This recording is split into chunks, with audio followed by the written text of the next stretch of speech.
ప్రభునందు ప్రియమైన దేవుని బిడ్డలారా, ఆరాధనని ప్రార్థనతో ప్రారంభించుకుందాం.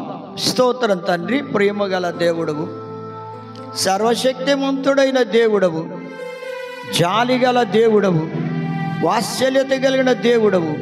దినదినము నూతనముగా మీకు వాత్సల్యత పుట్టుచున్నందువల్ల మేము ఇలా ఉన్నామని మిమ్మల్ని స్తుతిస్తున్నాం ప్రభువా. ఇది కేవలం మీ కృపయే. మీకే స్తోత్రములు, స్తుతులు నాయన. బిడ్డలు మీ వాక్యం వినడానికి కృప చూపండి. వాక్యం వినే ప్రతి బిడ్డను, కుటుంబాన్ని, వారిని వారి కుటుంబాలని ఆశీర్వదించి దీవించండి.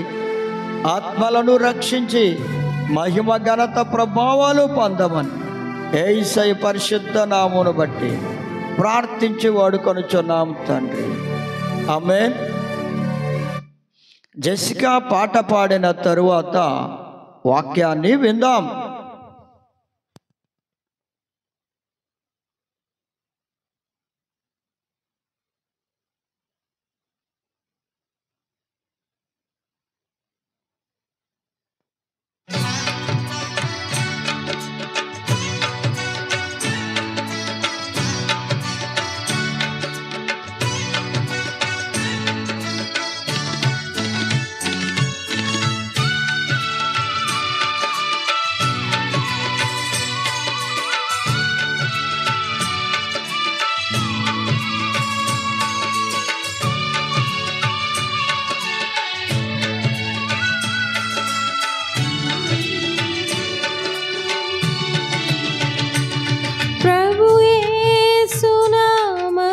శరణం దినమెల్ల చేసిన స్మరణం, హృదయాత్మలో గృహధ్యానమే పలికించే పెదవిని స్వరాలాపం.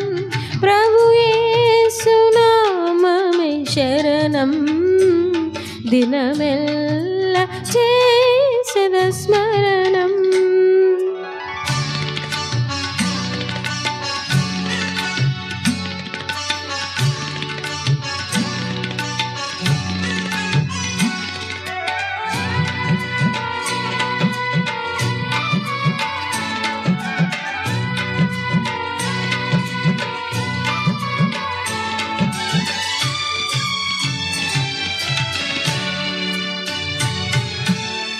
కనుల పండుగ కనబడినాదుడు, వీనుల విందుగా వినబడినాదం.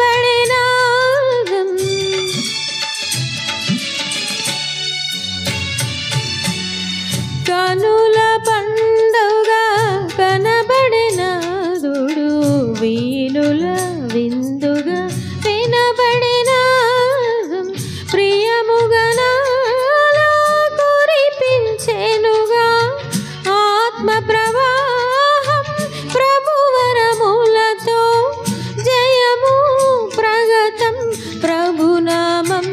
ప్రభు యేసు నామమే శరణం దినమెల్ల చేసిన స్మరణం.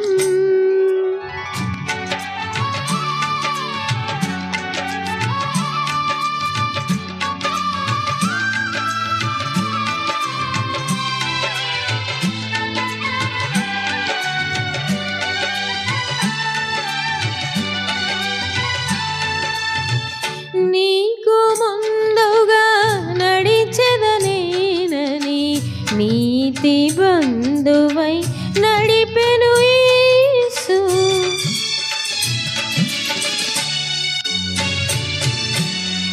నీకు ముందుగా నడిచెదనేనని నీతి బంధువై నడిపెను యేసు. మార్గమునే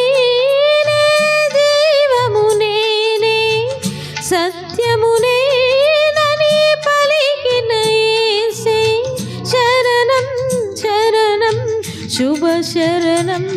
ప్రభు యేసు నామమే శరణం దినమెల్ల చేసిన స్మరణం.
దినమెల్ల చేసెద స్మరణం హృదయాత్మలో గృహధ్యానమే పలికించే పెదవిని స్వరాలాపం ప్రభు యేసు నామమే శరణం దినమెల్ల చేసెద స్మరణం.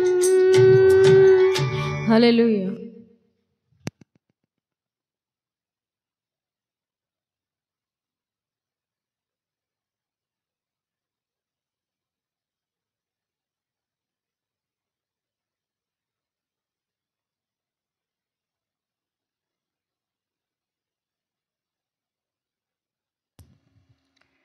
ప్రభునందు ప్రియమైన దేవుని బిడ్డలారా, దేవుని వాక్యాన్ని ధ్యానం చేద్దాం. ఇర్మియా గ్రంథం 5వ అధ్యాయము 14వ వచనం. నా వాక్యములు వారిని కాల్చునట్లు నీ నోట వాటిని అగ్నిగాను ఈ జనమును కట్టెలుగాను నేను చేసేదను. ఇదే యెహోవా వాక్కు. ప్రేమన్న దేవుని బిడ్డలారా, ఇర్మియానే భక్తుణ్ణి, ఇర్మియానే ప్రవక్తను ప్రభు ఏ విధంగా వాడుకుంటున్నారో అన్న సంగతి ఇక్కడ స్పష్టంగా కనబడుతుంది. ఇర్మియా ప్రవక్త నోట దేవుని వాక్యాల్ని ఉంచారు దేవుడు. ఆ వాక్యములను అగ్నిగా అతని నోట ఉంచడం జరిగింది. ఇశ్రాయేలు జనమును కట్టెలుగా చేసేదను. ఇదే యెహోవా వాక్ అని ప్రభు వారిని గూర్చి మాట్లాడుతూ ఉన్న సందర్భం. అయితే ప్రేమన్న దేవుని బిడ్డలారా, దేవుని వాక్యము, దేవుని మాట అగ్ని వంటిది. అది అగ్నిగా అతని నోట ఉంచానన్నాడు ప్రభు. నా ప్రియమైన దేవుని బిడ్డలారా, ఇర్మియా గ్రంథం 23వ అధ్యాయము 29వ వచనంలో అంటున్నాడు, నా మాట అగ్ని వంటిది కాదా? బండను బద్దలు చేయు సుత్తె వంటిది కాదా అని ప్రభువు మాట్లాడుతూ ఉన్న సందర్భం. అయితే ఆయన మాట ఎలాంటిది అంటే అగ్ని. ఆయన మాట, ఆయన వాక్కు, ఆయన వాక్యం అగ్ని వంటిది. ఎందుకంటే దేవుని వాక్కే, దేవుని మాటే ఆది అందు ఉన్నది. ఆ వాక్యే లేదా ఆ వాక్యమే భూమి మీదకి శరీరధారిగా కూడా రావడం జరిగింది. యోహాను సువార్త 1వ అధ్యాయములో. కనుక ప్రేమన దేవుని బిడ్డలారా, ఇప్పుడు ఆయన మాట అగ్ని వంటిది. వాక్యము లేదా ఆయన వాక్కు అగ్ని. ఈ అగ్ని ఏం చేస్తుంది అంటే, నా ప్రియమైన దేవుని బిడ్డలారా, మీకా గ్రంథం 1వ అధ్యాయం 4వ వచనంలో ఉన్నట్లుగా అగ్నికి మైనము కరుగునట్లు పర్వతములు కరిగిపోవును. మరి దేవుని వాక్యం అనే అగ్నికి పర్వతాలు మైనములా కరిగిపోతున్నాయి. మైనం కరిగినట్టు కరిగిపోతున్నాయి నీళ్ళల్లో. దేవుని వాక్యం అనే అగ్నికి మానవుని హృదయం అనే కఠిన హృదయం కూడా ఆ అగ్ని వల్ల మైనంలా కరిగిపోవాలి. మనస్సు మార్పు చెందాలి అంటే వాక్యము అలా కరిగించేదిగా ఉంది. మనిషి హృదయాన్ని, కఠినమైన హృదయాన్ని, కాఠిన్యమును తీసివేయడానికి, కాఠిన్యమును కరిగించివేయడానికి, కఠినత్వాన్ని కరిగించివేయడానికి సిద్ధంగా ఉంది అగ్ని వంటి దేవుని వాక్యం. చూడండి, ఇర్మియా ప్రవక్తే, ప్రేమన్న దేవుని బిడ్డలారా, ఇర్మియా గ్రంథం 20వ అధ్యాయం 9వ వచనంలో ఆయన అంటున్నాడు, ఈ ప్రజలకు, ఇశ్రాయేలీయులకు ఎంత చెప్పినా వారు ఆలకించడం లేదు. ఇక వారు వినేవారు కాదు గనుక నేను వారికి ఆయన పేరు చెప్పను, ఆయన నామాన్ని బట్టి ప్రకటింపను అని అనుకున్నాడంటండి. వీరు వినడం లేదు, తిరుగుబాటు చేస్తున్నారని. అయితే అతని హృదయములో దేవుని వాక్యము హృదయంలోనంటే అగ్ని వలె మండడం మొదలుపెట్టింది. అది ఎముకల్లో మూయబడి ఉన్నట్లుగా ఉంది. ఇక నేను భరించలేకపోతున్నాను, తప్పకుండా వారు వినినా వినకపోయినా వారికి నేను చెప్పడం మానని తీర్మానం చేసుకున్నాడు. చూడండి ప్రేమోన్నద్దామని బిడ్డలారా, వాళ్ళు వినినా వినకపోయినా వారికి మాత్రం నేను చెప్పడం మాను అంటున్నాడు ఇర్మియా ప్రవక్త. ఎందుకు అంటే హృదయములో మంట పుట్టింది. హృదయం మండించబడుతుంది అగ్ని వలె. అగ్ని హృదయాన్ని మండిస్తుంది, ఇర్మియా యొక్క హృదయాన్ని. ప్రేమన దేవుని బిడ్డలారా, మీ హృదయాన్ని కూడా దేవుని వాక్యము వింటున్నప్పుడు మీ హృదయం కూడా మండుతూ ఉంటుంది. అది మీరు గ్రహించాలి. ఇర్మియా గ్రహించాడు. అయ్యో, నేను చెప్పకూడదు, మాట్లాడకూడదు అనుకుంటే, ఆయనను గురించి చెప్పకూడదు అనుకుంటే నా హృదయములో ఆ వాక్యము అగ్ని వలె నా హృదయాన్ని మండించేస్తుంది, మండిపోతూ ఉంది, మండుచూ ఉంది. కనుక నేను తప్పకుండా చెప్పకుండా ఉండలేను, చెప్తాను అని తీర్మానం చేసుకున్నా. ఇర్మియా ప్రవక్త వలె మీరు కూడా మీ హృదయాల్లో దేవుని వాక్యం అనే అగ్ని మండుచూ ఉన్నప్పుడు మీరు కూడా గ్రహించాలి. ఆయన సత్యాన్ని గ్రహించాలి. ఆయన కృపను గ్రహించేవారిగా ఆయన చిత్త ప్రకారం చేయడానికి తీర్మానం చేసుకోవాలి. ప్రేమనద్దామని బిడ్డలారా, ఇర్మియా తీర్మానం చేసుకున్నట్లుగా నీవు కూడా తీర్మానం చేసుకుంటే నీ హృదయం కూడా అగ్ని వలె నీ హృదయం మండుచు ఉన్నప్పుడు నీ ఆత్మ మండుతూ ఉంటుంది. ప్రేమోన్నద్దామని బిడ్డలారా, ఆత్మీయ మంట కలుగుతుంది. ఈ ఆత్మీయ మంట నీ జీవితంలో కలిగితే నీ ఆత్మ మంట వలన నీ జీవితం అంతా పవిత్రపరచబడుతుంది, శుద్ధి చేయబడుతుంది. ప్రేమోన్నద్దామని బిడ్డలారా, లూకాసు వార్త చూడండి 24వ అధ్యాయం 32 అలాగే 13వ వచనం చూస్తే, 32వ వచనం 13వ వచనం చూస్తే ఇక్కడ ఎమ్మాయి పట్టణం అనే ఒక పట్టణం ఉంది. యెరూషలేముకు 8 మైళ్ళ దూరము ఉన్న, యెరూషలేము నుండి ఎమ్మాయి పట్టణం 8 మైళ్ళ దూరం. అలాంటి పట్టణానికి, అమ్మాయి పట్టణానికి యేసు ప్రభు వారి యొక్క శిష్యులు 2 బయలుదేరారు, వెళ్ళిపోతూ ఉన్నారు. వాళ్ళు ప్రయాణం చేస్తూ ఉంటే, ప్రియమైన దేవుని బిడ్డలారా, ఆ ప్రయాణములో మార్గములో ప్రభువు వారితో ప్రయాణం చేయడం మొదలుపెట్టారు. వాళ్ళ మధ్యలో ఆయన ఉండి ప్రయాణం చేస్తుంటే వాళ్ళు ఆయనతో మాట్లాడుతున్నారు. ఎవరో కొత్త వ్యక్తిలా ఉన్నాడు, ఈయనకి ఏం తెలుసో తెలియదో అని. మరి యేసు ప్రభువారిని సిలువ వేశారు 3 రోజుల క్రితం, మరి నీకేమైనా తెలుసా అంటే ఆయన ప్రశ్న వేస్తూ ఉన్నారు. అలా వాళ్ళు మాట్లాడుకుంటూ యేసయ్యను గురించి మాట్లాడుతూ వెళుతూ ఉన్నారు. యేసయ్య వారితో మాట్లాడడం మొదలుపెట్టాడు. ఎప్పుడైతే యేసు ప్రభువారు ఆ శిష్యులతో మాట్లాడడం మొదలు పెట్టారో, ఆ మార్గములో నడుస్తూ ఉన్నప్పుడే ఎమ్మాయి పట్టణానికి ఆ శిష్యులు వెళుతూ ఉన్నప్పుడే ఆయన వారితో మాట్లాడుతుంటే, ఆయన మాటలు వారు వింటూ ఉన్నప్పుడు వారి హృదయాలలో మంట పుట్టిందంట. వారి హృదయాలు మండుచూ ఉన్నాయి. వారి హృదయాలు మండుచూ ఉన్నాయి. ప్రేమన దేవుని బిడ్డలారా, వారి హృదయాలు మండడానికి గల కారణం ఏమిటంటే, ప్రభు మాట్లాడుతున్న ప్రతి మాట వారి హృదయాన్ని మండిస్తూ ఉన్నది.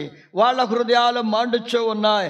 ఆయన వాక్కు, ఆయన మాట అగ్ని వలె వాళ్ళ హృదయాన్ని మండిస్తూ ఉన్నది. ప్రేమన దేవుని బిడ్డలారా, వాళ్ళు ప్రయాణం చేస్తూ ఉన్నంత సేపు ఆయన వారితో మాట్లాడుతూనే ఉన్నాడు. వాళ్ళ హృదయం మండుతున్నది, వాళ్ళ ఆత్మ మండుతూ ఉన్నది. ప్రభు మాటలు వారి హృదయాల్ని అగ్నివలే మండిస్తూ ఉన్నాయి. దేవుని వాక్యము వింటున్న దేవుని బిడ్డలారా, వాక్యం వింటున్నప్పుడు మీ హృదయాల్లో మంట పుట్టుట లేదా? మీ హృదయాలు మండడం లేదా? ప్రియమైన దేవుని బిడ్డలారా, మీ హృదయాలు కూడా మండుచూ ఉంటాయి. అది గమనించాలి. అది శిష్యులు గమనించారు. వాళ్ళకి అర్థమైంది. ప్రియమైన దేవుని బిడ్డలారా, ఏమిటి మా హృదయాలు ఇలా మండుతున్నాయి, ఇది కారణం ఏమిటి అని మంటను గురించి వాళ్ళు జ్ఞాపకం చేసుకుంటున్నారు.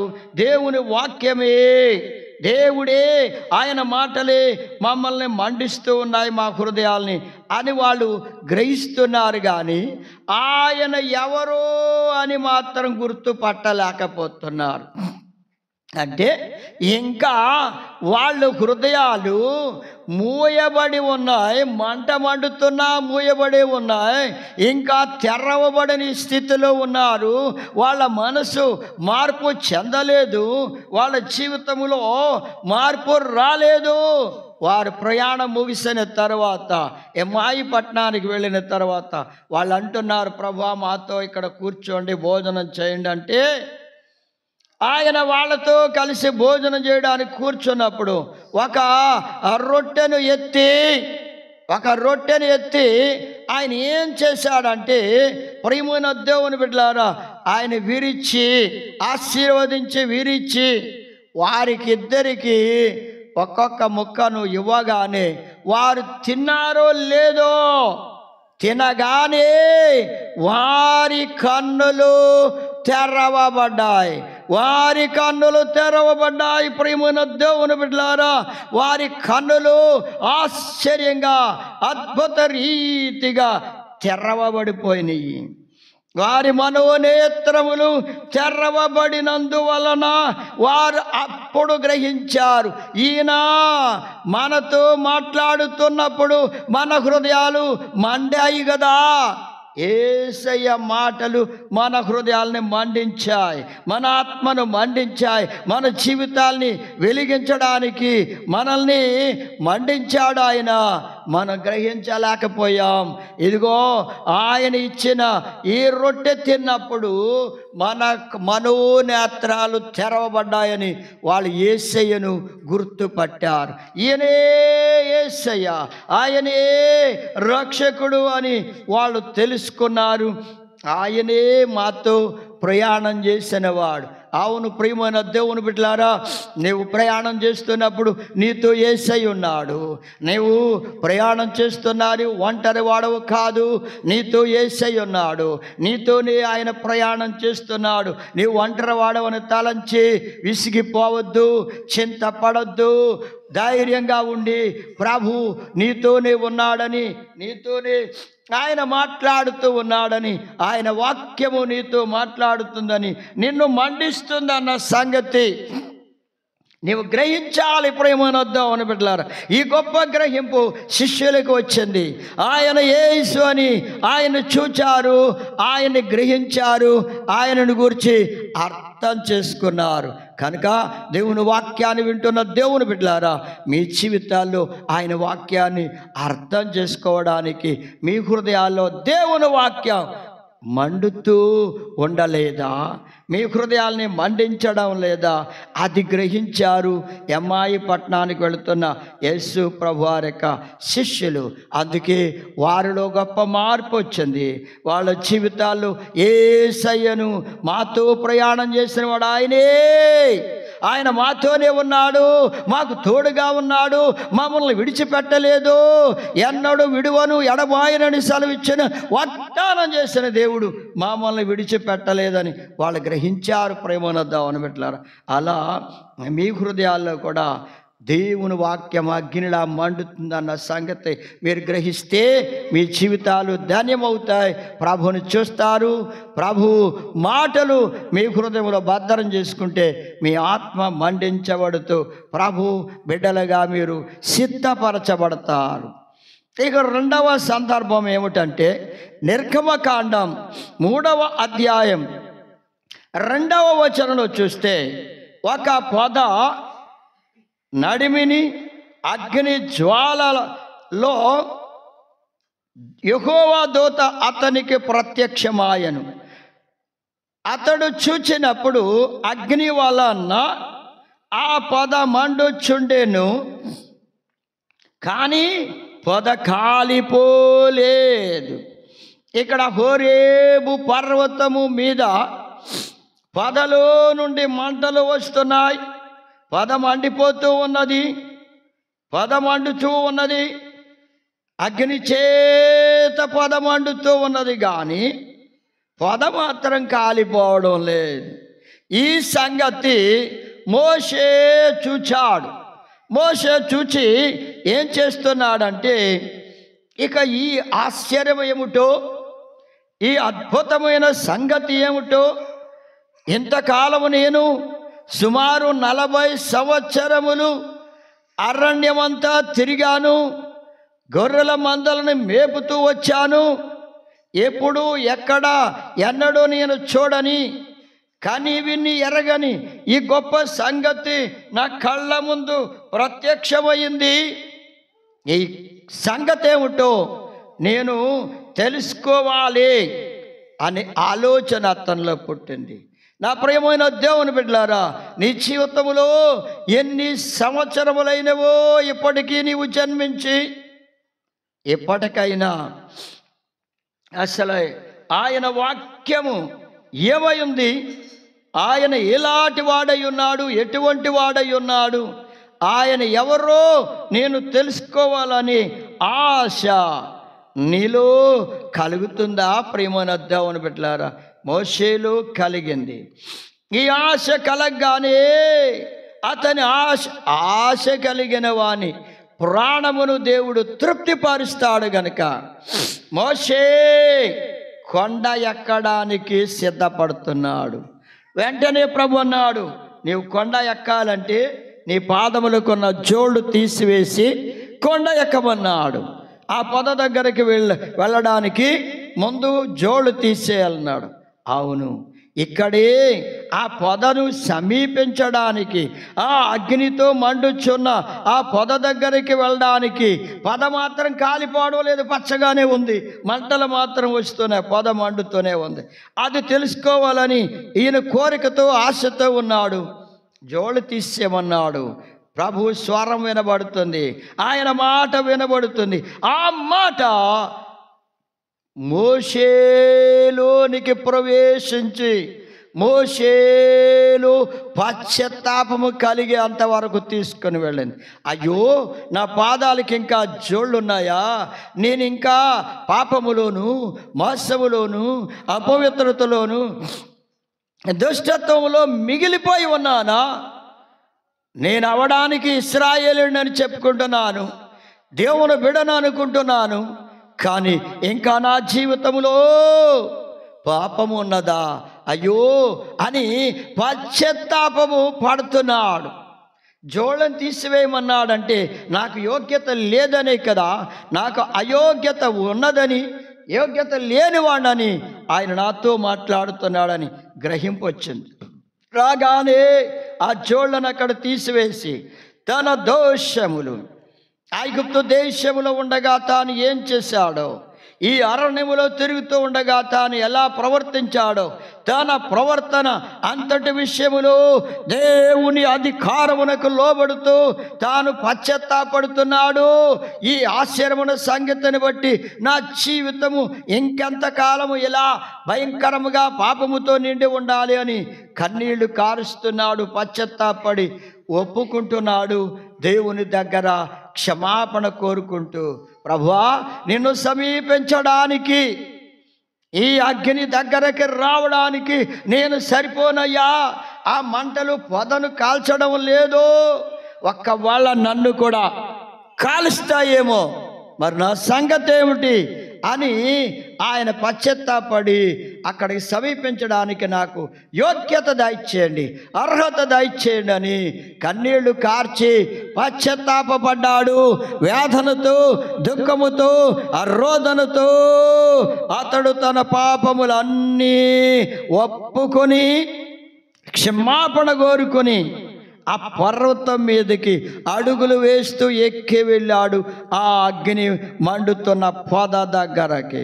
ఇక ప్రభువు అతనితో మాట్లాడడం మొదలుపెట్టాడు.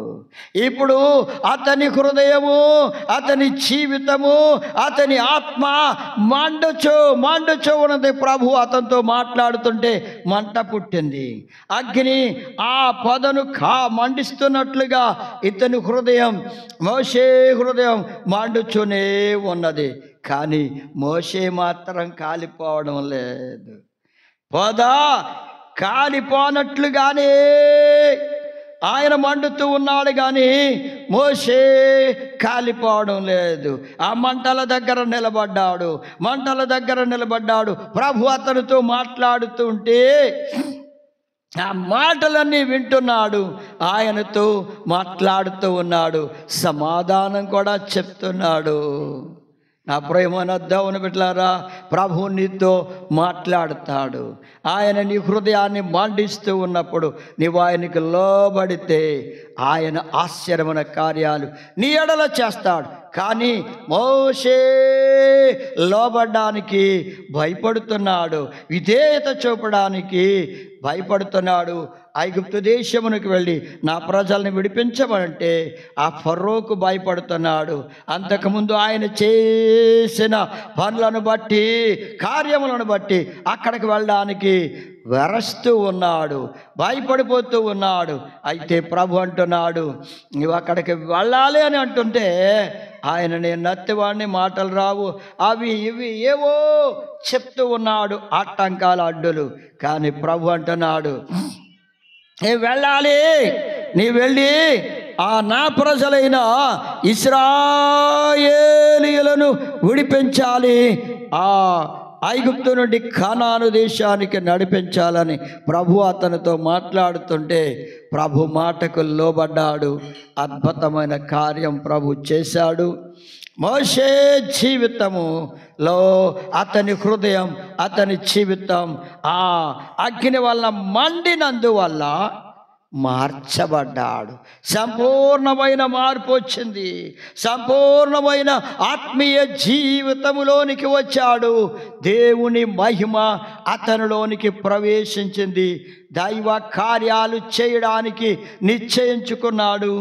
ఆ ప్రియమైన దేవుని బిడ్డలారా, నీవు కూడా అలా తీర్మానం చేసుకుంటే, నిశ్చయించుకుంటే, యేసు ప్రభువే నా రక్షకుడు, ఆయనే నన్ను విమోచించేవాడు అని ఆయనను రక్షకునిగా నీవు అంగీకరిస్తే అద్భుత రీతిగా నీ జీవితంలో గొప్ప కార్యాన్ని ప్రభు చేయడానికి సిద్ధంగా ఉన్నాడు. సోదరి సోదరుడా, అలాగున దేవుని పరిశుద్ధాత్మ శక్తి చేత నీవు నింపబడిన వాడవై, దేవుని ఆత్మ చేత మండించబడిన ఆత్మశక్తి కలిగిన బిడ్డగా నీ ఆత్మ మండించబడుతూ, నీ హృదయం మండించబడుతూ ప్రభుకిష్టమైన బిడ్డగా మార్పు చెందడానికి సిద్ధపడాలి. సోదరి సోదరుడా, ఈ గొప్ప కృప ప్రభు నీకు అనుగ్రహిస్తున్నప్పుడు, మోషేకు దేవుడు అనుగ్రహించినప్పుడు మోషే లోబడ్డాడు, గొప్ప కృపను పొందాడు. నీవు కూడా లోబడితే, దేవుని వాక్యానికి లోబడితే, ఆ అగ్ని చేత నీవు మండించబడుతున్నప్పుడు లోబడితే దేవుడు నీ ఎడల అద్భుతమైన కార్యాలు చేయడానికి సిద్ధంగా ఉన్నాడు. అలాగే ప్రేమను దేవుని బిడ్డలారా, మూడవ అంశం ఏమిటంటే లేవీకాండము 6వ అధ్యాయము 13వ వచనంలో చూస్తే, బలిపీఠము మీద అగ్ని నిత్యము మండుచూ ఉండవలెను. అలా నిర్గమకాండం 27వ అధ్యాయం 1వ వచనాన్ని చూస్తే బలిపీఠం యొక్క నిర్మాణం అంతా అక్కడ కనబడుతుంది. అసలు బలిపీఠము ఎందుకు అంటే బలులు అర్పించడానికి ఉపయోగపడేది బలిపీఠం. ఈ బలిపీఠం కూడా మరి మందిరమునకు బయట ఉన్నది. అంటే మందిరమునకు బయట అంటే ఎక్కడ ఉంది అంటే ఆవరణమునకు ఎదురుగా ఉంది. అంటే ఆవరణానికి బయట, ఆవరణం తర్వాత పరిశుద్ధ స్థలం, ఆ తర్వాత అతి పరిశుద్ధ స్థలం. ఇలా ఉన్న ఈ భాగములలో ఆవరణానికి ఎదురుగా ముందు ఉన్నది, అంటే ఆవరణానికి బయట. ఇది స్పష్టంగానే కనబడుతూ ఉన్నది బలిపీఠం. ఎందుకు అంటే అందరికీ కనబడే రీతిగా ఎందుకు అక్కడ ఉంచబడింది అంటే ఆవరణములోనికి ప్రజలు వస్తారు, వారు బలులు అర్పిస్తారు. దేవుణ్ణి శాంతిపరచడానికి,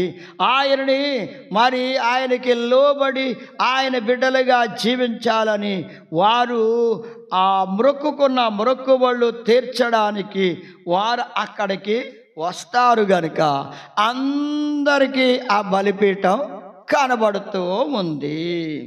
ఆ బలిపీఠము ఎప్పుడు మండుతూనే అగ్ని చేత నిత్యము మండుచూ ఉండాలి. అగ్ని చేత నిత్యము మండుచూ ఉండాలి. బలిపీఠము ఆరిపోకూడదు. ప్రేమనద్దవని బిడ్డలారా, ఆ బలిపీఠం వలె ప్రభువు నిన్ను సిద్ధపరిచాడు. నీవు కూడా ఒక బలిపీఠం వలె, నీ హృదయం కూడా ఒక బలిపీఠం వలె ఉండాలి. నీవు ప్రభువు చేత ఏర్పరచబడిన బిడ్డవని, ఆయన బిడ్డగా నీ ఉంటూ ఆ నీ బలిపీఠం ఎప్పుడు అగ్ని చేత, దేవుని వాక్యం చేత నిత్యము మండుచూనే ఉండాలి. అనగా ఆ బలిపీఠం మీద బలులు అర్పించబడాలి. బలి ద్రవ్యం అనేది అనగా ప్రార్థనలో ఆ బలిపీఠం మీద నుండి నీ హృదయంలో నుండి రోజు బలిపీఠం మీద నుండి ప్రార్థనలు చేయబడుతూ ఉండాలి. అలా చేయాలి నీవు. అందుకే దేవుడు నిన్ను ఎక్కడ పెట్టాడు? ఆవరణానికి ఎదురుగా, ఆవరణం దగ్గరగా, బయట. కనుక అందరికీ నీవు కనబడుతూనే ఉన్నావు. నీవు దేవుని బిడ్డగా, నిజముగా నీవు దేవుని బిడ్డగా కనబడేలా దేవుడు నిన్ను సాక్షిగా నిలవబెట్టాడు. నీవేం చేయాలి అంటే నిన్నులో నీ ప్రవర్తనను అందరికీ కనబడేలా నీవు ఉన్నావు.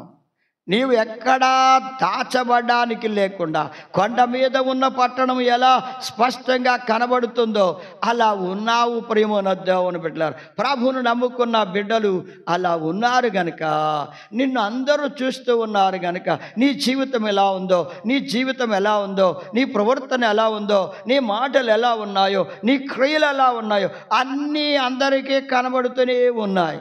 వాటన్నిటి మూలంగా దేవునికి మహిమ తెచ్చే బిడ్డగా నీవు జీవించాలి తప్ప దేవునికి అవమానం తెచ్చే బిడ్డగా ఉండకూడదు. మరి మనుషులు నిన్ను చూచినప్పుడు నీ ప్రవర్తన, నీ మాటలు, నీ క్రియలు మరి మంచివిగా, యథార్థంగా, నమ్మకంగా ఉంటే నిన్ను చూచిన వారు అనేక మంది ప్రభు అయిన యేసుక్రీస్తు వారిని అంగీకరించి ఆయన్ని మహిమపరుస్తారు.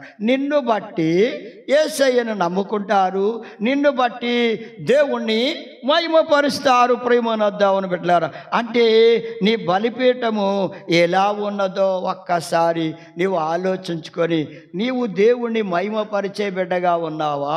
దేవుణ్ణి దుఃఖపెట్టే బిడ్డగా ఉన్నావా? దేవునికి అవమానం తెచ్చే క్రియలు, అవమానం తెచ్చే జీవితాన్ని జీవిస్తూ ఉన్నావా? ఇదంతా నీవు ఆలోచన చేసుకొని నీ బలిపీఠాన్ని ఎంత జాగ్రత్తగా కాపాడుకోవాలో, నిత్యము దాని మీద అగ్ని మండుతూనే ఉండాలి తప్ప అగ్ని మాత్రము ఆరకూడదు. బలిపీఠము ఆరిపోకూడదు. అది నిత్యము మండుచునే ఉండాలి. దేవుని వాక్యం చేత, దేవుని పరిశుద్ధాత్మ చేత నీవు మండుతూ ఉండాలి. సోదరుడా, సోదరి, నీ జీవితము ఆత్మలో మండుచూనే ఉండాలి తప్ప ఆరిపోకూడదు. ఒక్కవేళ నీవు లోకమును బట్టి, లోకాశలను బట్టి, శరీర ఆశలను బట్టి నీ బలిపీఠము గనక అగ్ని లేకుండా ఆరిపోతే, ప్రేమైన దేవుని బిడ్డలారా, ఆ బలిపీఠం మీద పెట్టిన బలిద్రవ్యం కూడా ఎందుకు పనికిరాదు. అంటే ఆ బలిపీఠం మీద పెట్టిన బలిద్రవ్యం కూడా పనికిరాదు. నీ జీవితం కూడా పనికిరానిదిగా మారిపోద్ది. ప్రేమైన దేవుని బిడ్డల, ఒక్కసారి ఆలోచించండి. సాతాను, లోకము, లోకాశల చేత నింపబడితే నీ బలిపీఠం మీద పెట్టిన బలిద్రవ్యం పాడైపోతుంది. అది పాడైపోతుంది అంటే అది అలాగే ఉండిపోతే ఆ బలిద్రవ్యం ఏమవుతుందో తెలుసా? అది పాడైపోయి అనగా చెడిపోతుంది, అంటే కుళ్ళిపోతుంది. నీ హృదయం, నీ జీవితం, నీ ఆత్మీయ జీవితం కూడా పాడైపోయి వాసన కొడుతూ ఉంటుంది, చెడ్డ వాసన వస్తుంది. కనుక అగ్ని చేత కాల్చబడుతూ ఉంటే చెడ్డ వాసన రాదు. కానీ నీ బలిపీఠం మీద పెట్టిన ఆ బలిద్రవ్యం గనక, ఆ బలులు గనక అవి అగ్ని లేకపోతే బలిపీఠం మీద అది దుర్వాసన కొడతాయి, అపవిత్రమైన పరిస్థితి వస్తుంది, చాలా వేదన, భరించలేని పరిస్థితి. నిన్ను చూచిన వారు నిన్ను బట్టి దేవుణ్ణి మహిమపరచలేరు. దేవునికి నీవు అవమానం తెచ్చిన బిడ్డవవుతావు. కనుక నీవెంతో జాగ్రత్తగా ఉండాల్సింది. ప్రభు నమ్ముకున్న దేవుని బిడ్డలారా, మీ బలిపీఠం మీద అగ్ని నిత్యము మండుచునే ఉండాలి తప్ప మండకపోతే నీవు చేసే ప్రార్థనలకు జవాబు రాదు. సరిగదా? ఆ బలిద్రవ్యం పాడైపోయి వాసన కొట్టే స్థితి, నీ విశ్వాస జీవితం పాడయి లోకమునకు అసహ్యంగా కనబడతావు. జాగ్రత్తగా ఆలోచన చేసుకో ప్రియమైన దేవుని బిడ్డలారా. ఇక అందులోనే ఆ బలిపీఠం మీద ప్రియమైన దేవుని బిడ్డలారా, నీవు బలిద్రవ్యం పెట్టినప్పుడు ఆ బలిద్రవ్యం సగం కాలి, సగం దహించబడి, సగము దహించబడకపోతే ఆ బలిద్రవ్యం వల్ల కూడా ఉపయోగం లేదు. ఎందుకంటే అది సువాసనిచ్చే హోమంగా ఉండదు, కానీ అది కూడా అసహ్యంగానే ఉంటుంది. అంటే సగము లోకములోను, సగము దేవునిలోను జీవించే స్థితి నీలో నామకార్థమైన బ్రతుకు కనబడుతుందేమో. ప్రభు నమ్ముకున్నానని చెప్పుకుంటున్నావు, కానీ సంపూర్ణత నీలో కలగడం లేదేమో, ఇంకా పరిశుద్ధత ఏర్పడలేదేమో. ఆలోచన చేసుకో ప్రియమైన దేవుని బిడ్డలారా. ఇటు లోకాన్ని విడిచిపెట్టలేక, ఇటు దేవుణ్ణి విడిచిపెట్టలేక లోకాశల చేత నీవు నింపబడుతూ ఉంటే సగము దహించబడిన బలిద్రవ్యములాగాను, అలాగే సగము దహించబడిన బలిద్రవ్యం వలె ఉంటే నీ ప్రార్థనలు దేవుని సముఖమునకు ఎక్కి వెళ్ళలేవు. చూడండి, కొర్నేలు యొక్క ప్రార్థనలు దేవుని సముఖానికి ఎక్కి వెళ్ళాయి. అలా నీవు బలిపీఠం మీద అర్పించే బలిద్రవ్యాలు అంటే ప్రార్థనలు, ఇవన్నీ దేవుని సముఖానికి నీవు చేసే యాచనలు, లేదా లేకపోతే ఆ విజ్ఞాపనలు, ఆ ప్రార్థనలన్నీ దేవుని సముఖానికి ఎక్కి వెళ్ళాలి. ఎక్కి వెళుతున్నాయా? లేకపోతే మధ్యలో ఆగిపోతున్నాయి. ఎందుకంటే సగం లోకంలోను, సగం దేవునిలోను నీవు జీవిస్తూ ఉంటే నీకు అవసరమైనప్పుడు ప్రార్థన చేస్తూ ఉన్నావు, కష్టం వచ్చినప్పుడు చేస్తున్నావు, శ్రమ కలిగినప్పుడు చేస్తున్నావు, ప్రభువా నన్ను క్షమించు అని అడుగుతున్నావు. నీ అవసరాల కోసం నీవు దేవుణ్ణి అడుగుతూ ఉన్నావు. మరలా అవసరాలు తీరిపోయిన తరువాత మరలా దేవుని దగ్గరికి రాలేకపోతున్నావు, దేవుణ్ణి అడగలేకపోతున్నావు, ప్రార్థించలేకపోతున్నావు, బలిద్రవ్యాన్ని మరి దహించబడేలా చేయలేకపోతున్నావు. అది సగం దహించబడి సగం దహించబడనిదిగా మిగిలిపోతూ ఉంది. అనగా వాయుమండల అధిపతి, గాలిలో ఉన్న వాయువులు, ఆ ఆకాశమునకును భూమికి మధ్యలో ఉన్న ఆ వాయువులు ఉన్నాయే గాలి, ఆ వాయుమండల అధిపతి నీ ప్రార్థనని ఆపేస్తున్నాడు. ఎందుకంటే సగము అతనికి సంబంధించినవి, సగం దేవునికి సంబంధించినట్లుగా నీవు ఉన్నావు గనుక వాడు నీ ప్రార్థనని ఆపేస్తున్నాడు. నీ ప్రార్థనకి జవాబు అపవాది ఆపేస్తున్నాడు కనుక నీ ప్రార్థనలకి సమాధానం రావడం లేదు, దేవుని యొద్దకు ఎక్కి వెళ్ళడం లేదు. అందుకే ఎన్ని సంవత్సరాలు ప్రార్థన చేశారో నీ ప్రార్థనకి జవాబు రాకపోవడానికి కారణం అదే. కనుక ప్రియమైన దేవుని బిడ్డలారా, సంపూర్ణంగా దహించబడిన బలిద్రవ్యము సువాసన వస్తుంది. సంపూర్ణంగా దహించబడాలి. సంపూర్ణంగా దహించబడితే బలిద్రవ్యం, నువ్వు దేవునికి ఇష్టమైన బిడ్డగా, నీ ప్రార్థనలు దేవునికి ఇష్టమైనవిగా, నీ యాచనలు, నీ అలా విజ్ఞాపనలు దేవునికి ఇష్టమైనవిగా ఉంటే ముందు నీ బలిపీఠము మండుచూ ఉండాలి. అది అగ్ని చేత నిత్యము మండుచూ ఉంటే ప్రియమైన దేవుని బిడ్డలారా, నీ ఆత్మీయ జీవితం, నీ హృదయము మండుచూ ఉండాలి, పరిశుద్ధపరచబడుతూ ఉండాలి. అగ్ని చేత కాల్చబడుతూ మండుచూ ఉంటే పవిత్రపరచబడుతూ ఉంటావు. దేవుని పరిశుద్ధాత్మ శక్తి చేత, అగ్ని చేత, దేవుని వాక్యమనే అగ్ని చేత నీవు కాల్చబడుతూ ఉంటే, నిత్యము మండుతూ ఉంటే నీ ప్రార్థనలు దేవుని సముఖమునకు ఎక్కి వెళతాయి. ప్రేమనొద్దామని పెట్టారు. నీలో పరిశుద్ధతను నీవు కలిగి ఉంటే, యథార్థతను కలిగి ఉంటే, నమ్మకమైన జీవితాన్ని ప్రభు కొరకు జీవిస్తూ ఉంటే, నీ ఆత్మ దేవునికి లోబడి పరిశుద్ధమైన జీవితాన్ని జీవించడానికి నీవు ఇష్టపడి నీవు నమ్మకమైన బిడ్డగా జీవిస్తూ ఉంటే, నీవు చేసే ప్రతి ప్రార్థనలు పరిశుద్ధపరచబడి పరిశుద్ధుల ప్రార్థనల వలె, పరిశుద్ధుల ప్రార్థనలనే పాత్ర వలె అవి పరలోక రాజ్యమునకు ఎత్తబడతాయి. ప్రేమనొద్దామని బిడ్డలారా, నీకు జవాబు ఇవ్వడానికి ప్రభు సిద్ధంగా ఉన్నాడు. అక్కడ నుండి నీకు జవాబు వస్తుంది. నీవు ధన్యుడవుతావు. ప్రేమనొద్దామని బిడ్డలారా, అందుకే నీ బలిపీఠం అనేది, బలిపీఠం మీద అగ్ని మండుతూ నిత్యము మండుతూనే ఉండాలి. నిత్యము అగ్ని చేత మండుచూ ఉండాలి. దేవుని పరిశుద్ధాత్మ అగ్ని చేత, దేవుని వాక్యమును అగ్ని చేత నీ జీవితం మండించబడుతూ ఉండాలి. అలా నీవు మండించబడుతూ ఉంటే నా ప్రియమైన దేవుని బిడ్డలారా, దేవుని కృపను పొందుతావు. నీ ఆత్మీయ జీవితం నమ్మకమైనదిగా ఉంటుంది. నిన్ను బట్టి అనేక మంది మార్చబడతారు. చూడండి, మోషేను బట్టి ఇశ్రాయేలీయుల జీవితములు వారు ఎంతమంది మార్చబడ్డారో చూడండి. ఆయన జీవితం సాక్ష్యార్థంగా ఉంది. మోషే హృదయము మండింది, ఆ పొద మండుతూ ఉంది, కాలిపోలేదు. అలా ప్రియమైన దేవుని బిడ్డలారా, మరి నీ జీవితం కూడా అనేక మందికి సాక్ష్యార్థంగా ఉండాలి. అనేక మందిని విడిపించాడు ఆయన ఐగుప్తు దేశము నుండి.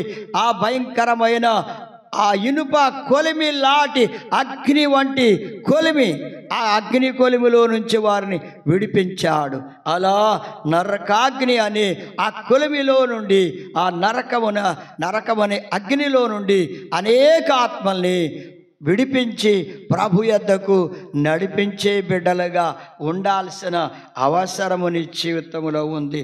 ప్రేమనొద్దామని బిడ్డలారా, దేవుని వాక్యమును అగ్ని చేత నిత్యము నీవు మండుతూ ఉండాలి. నీ బలిపీఠం, నీ జీవితం అలాగే మోషే వలె ఆ పొద మోషే చూస్తున్నాడు, పొద మండుతుంది కానీ కాలిపోలేదు. అలా నీ జీవితంలో నీవు కూడా మోషే వలె తీర్మానం చేసుకొని ఆయన మండుతూ అనేక మందిని ప్రభు యొద్దకు నడిపించినట్లుగా నీవు కూడా నడిపించడానికి సిద్ధపడాలి. ప్రేమనొద్దామని బిడ్డలారా, ఎమ్మాయి పట్టణానికి వెళుతున్న ఆ శిష్యులు కూడా ప్రభువుతో నడుస్తూ ఉన్నప్పుడు ఆయన మాట్లాడుతున్న ప్రతి మాట, ఆ వాక్యం, ఆయన వాక్కు వాళ్ళ హృదయాన్ని మండించింది. అలా నీ హృదయంలో మంట మండినప్పుడు నీ జీవితంలో మార్పు వస్తుంది. ఆ ప్రభు నిన్ను రక్షించి ఆయన బిడ్డగా చేసుకుంటాడు. ఆ నిత్యరాజ్యంలో ప్రవేశించడానికి నీ జీవితము సిద్ధపరచబడుతుంది. అలాంటి గొప్ప కృపను పొందడానికి తీర్మానం చేసుకో. దేవుడు తన కృప మీకు అనుగ్రహించును గాక. ఆమేన్. ప్రార్థన చేద్దామండి. స్తోత్రం నాయన, స్తోత్రం చెల్లిస్తున్నాం. ఆశ్చర్యకరుడైన దేవుడవు, అద్భుతమైన దేవుడవు, శక్తిగల దేవుడవు. మీ వాక్యమనే అగ్ని నాయన ప్రతి బిడ్డ హృదయమును, జీవితమును, ఆత్మను పరిశుద్ధపరచి విశ్వాస సంబంధమైన బిడ్డలుగా, ఆత్మ సంబంధమైన బిడ్డలుగా సిద్ధం చేస్తుందని విన్నాం. అట్టి గొప్ప కృప ప్రతి బిడ్డకు అనుగ్రహించి మీ కృపలో ఎదుగునట్లుగా, జీవించినట్లుగా ఒక్కొక్కరిని సిద్ధం చేసి బలపరచండి.